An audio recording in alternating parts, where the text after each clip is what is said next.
Welcome to the Wealthworthy Podcast. I'm Trisha. Hi, I'm Darian. Thank you for joining us. This week we'll be talking about increasing your confidence. Confidence is one of those things that can help propel your career forward. It can help with your personal life. It can help in many situations that will impact the goals that you have for yourself. So it's important to be certain that you're putting your effort into strengthening your confidence. And here we'll talk about how to do so. The first thing that we'll jump into is just what can you do to strengthen your confidence? Some things you can do to strengthen your confidence. Number one is just believing in yourself, knowing that you have the willpower to accomplish anything that you want to accomplish. Also, having a good support system, having someone or a group of people that's going to hold you accountable for your actions and just push you to be great. Right. I think that definitely if you know your stuff, if you can focus on your skill and making sure that you really understand the material that you're trying to convey, then it helps increase your confidence a great deal. And then also looking the part. Sometimes just looking good makes you feel good, and that translates into whatever you're doing, whether it's a presentation, you're trying to negotiate something, you're working with someone on a project, regardless of what it is. If you look the part, then you will be able to use that energy to help you in that situation. Who do you think gets to determine what it means to be confident? That comes from the individual, meaning you set your standards. Because if you don't have confidence, sometimes it's hard to make certain decisions. I think it starts from birth. I know growing up, my mom was real big on instilling confidence in me and just letting me know that I could accomplish and do anything that I wanted to do. And that's kind of stuck with me over the years. And even when I meet people, I try to always let people know that you're more than enough, you're worthy, and that you can accomplish the things you want to accomplish. But also with that too, people who lack confidence, sometimes it's challenging to bring them up to speed and make them believe in themselves. Because I think it comes from just like I said before, something that has to be instilled in you at a young age. Growing up, whatever experiences you have can help shape the way that you see the world and the way that you interact with different situations. So definitely if you had scenarios where you weren't as comfortable or you haven't pushed yourself to be uncomfortable in certain situations, it's harder to feel comfortable and confident now. And so that leads to the idea that confidence really comes from having a certain level of experiences. Someone who's been doing the same kind of role for a number of years is going to feel much more confident than someone who's junior to the position. Or if you're coming into, like, even with personal life, right? If you're trying to date someone and you're like, oh, this person's out of my league, then you may not be as comfortable approaching that situation because that's not something you've practiced doing. And a lot of that has to do with rejection, just being able to handle rejection and being able to see those situations as a learning experience or something that you can bounce back from, right? If you're looking into a situation and you feel like, oh, I failed at this, I'm not going to try again, then it might take a shot at your confidence. But reality is that in order for you to get better, you do have to recognize those instances where you didn't shoot a home run the first time and you just need to practice getting better at it, or you need to change your approach, or you need to go back and do your homework. So just thinking through the different things that you can do to make sure you come to the table with as much information as you can gather, then it will help you to feel more confident the next time you approach that situation. The more prepared, the more you look the part, the more you are able to handle a no, the better you will feel when you go into the situation in the future. Have you ever had a moment where you were lacking confidence?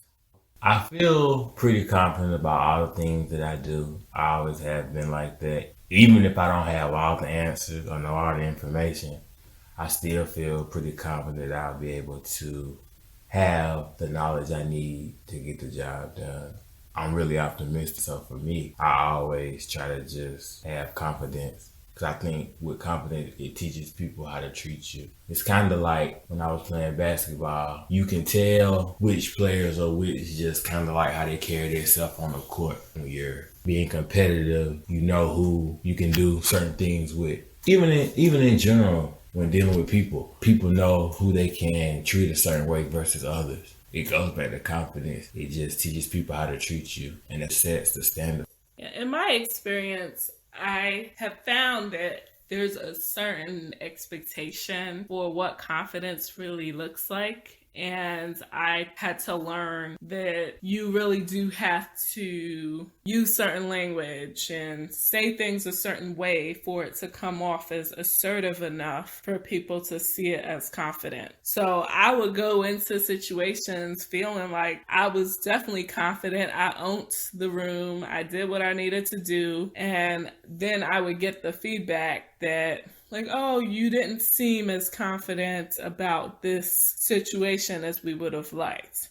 That made me have to reevaluate, well, what could I have been doing that made you feel this way?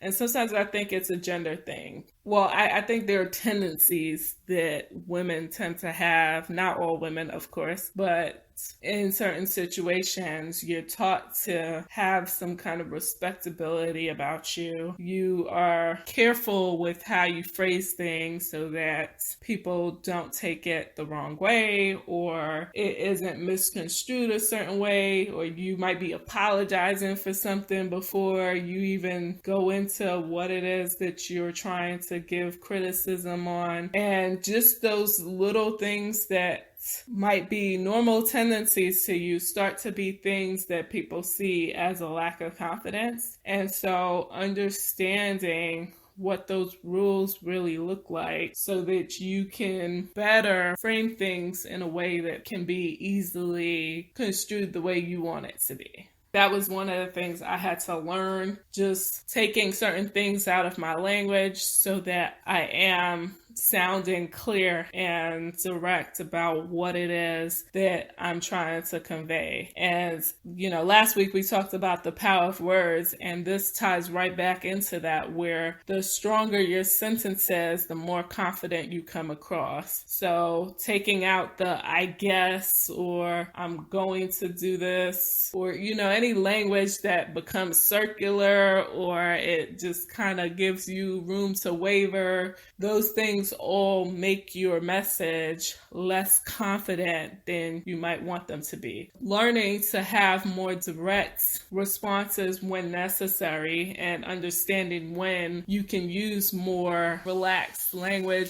If you are going into a situation where you're looking to seem confident, be confident, you really want to be as direct in your message as you can be. This is true especially in today's age, where you have a lot of people who are younger entrepreneurs or younger bosses going into situations where you're now having to speak to someone who's had more experience in the workforce than you have, or they have more clout than you do.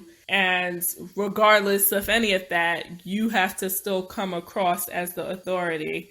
So figuring out just how to use your voice in a way that gets you the kind of confidence you're looking for is definitely important. Do you think that confidence is innate?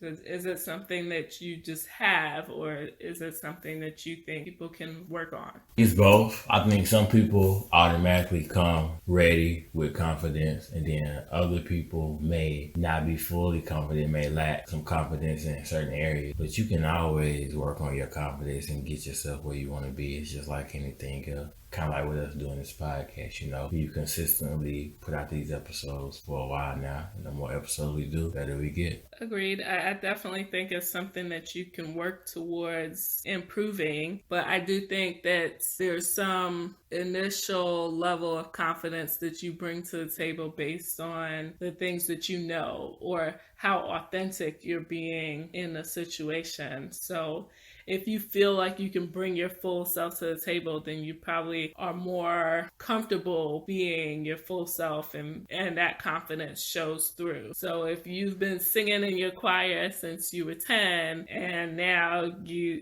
10, 20 years later, you're still singing, you already know what that kind of criticism sounds like. And even though you had that innate ability, it's been confirmed by a number of people, and that allows you to feel confident when you step out now because you've heard enough times what types of feedback you would get. So along those lines, we kind of touched on it a little bit where you talk about upbringing and how you think that can influence what your confidence levels seem like. But is there really something there where your upbringing is directly translating what your confidence level will be? I think so. I think about it just from a day-to-day basis. When you see parents, you have some parents who don't have patience with their kids, so it's like if the kids ask them a question, instead of them taking the time out and answering it, so that turns into a learning moment. They just have no patience to be like, don't ask me this no more, you should know this, versus the parents who take the time and effort out to teach their children things and go through the process with. So I think when you look at it from that standpoint, it really can't shape or make or break a child. Kind of starts with that, confidence, because if you don't have confidence in yourself, you're not going to be open to share things with other people. And it starts with your parents. So if you can't communicate with your parents, you're not going to be able to communicate with your classmates. And then it just kind of trickles down into work and all other things. So I think starting from your upbringing and things you get from the household you're in is very important. Yeah, I can definitely see that. There are definitely parts of your upbringing that would directly impact what your confidence looks like. For example, when we talk about families that celebrate small wins. So if you do something and they are open to rewarding you, not necessarily by giving you something, but just by saying good job or definitely go for it, do this, and you kind of get that affirmation that you need in order to build up the confidence in your skill. That's a huge part of you deciding to continue on with the journey or even trying something new. So if you are raised in an environment where people give you the room to think differently or to do things differently than other parents might be allowing their families to, then that can have a huge impact on what you do next. The other thing that comes to my mind when it comes to upbringing is just the idea of being polite and respectable to the people around you. You appreciate what that means in terms of being respectful to elders or interact well with your peers, but at the same time, the idea of being polite in the workplace and in the general public is definitely different. Just in the idea of not speaking your minds in spaces where you should, because you're so used to the idea of respectability politics. So I think that those are some areas where the more flexibility you have growing up kind of plays into what you do next, how you use that energy now to be confident. Of course, it might be too late for someone like us, the pretty grown, in terms of blaming your upbringing for the things that you're not going to do or you haven't done now, because now everything that you do or don't do is really up to you. But in terms of what things look like for the next generations, I think it's something to keep in mind when we have our own children or we have people that we're mentoring. You really want to be sure that you're keeping in mind how things can translate into their future. So that's important. But in terms of increasing your own confidence, it's what can you do you to recognize the areas of your upbringing that might have hurt your confidence, and how can you set those things aside to begin increasing and fueling the areas of your own personality so that you can show more of your confidence coming through. If you weren't given the affirmations that you needed to move forward, now how can you affirm those things for yourself, and how can you strengthen those areas yourself so that you can come across more confident? I think you have to start old school. I know for me personally, I always would go look at a mirror in the bathroom. I would just look at myself in the mirror and I would just start speaking things into existence over my life, whatever it is. Whether it's making an A in school or accomplishing something else. I just always just talk to myself in the mirror. That's always it for me. I still do it now sometimes.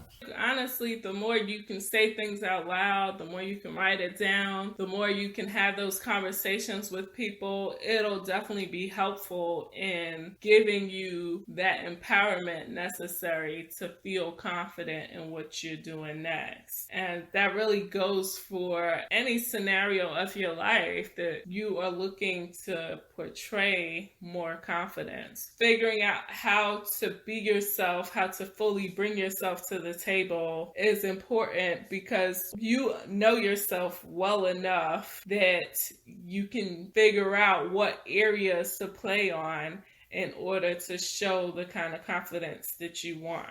If it means that if you enjoy certain activities and that has nothing to do with your work self, maybe you need to bring those activities to the table as well, because the more you're passionate about something, the more confident you come across when you start talking about it. So if you play a sport really well and you start talking about that at the business table, you'll feel really comfortable talking about those things, even if it's not the right place for it, or even if it's not the thing that's on topic right at that point. You'll feel confident talking about it because it's something you know well and something you do well. So sometimes starting a conversation with the thing that you know really well can help to loosen your nerves in a situation and allow you to flow more naturally. The gist of it is figure out how to be as prepared as you can.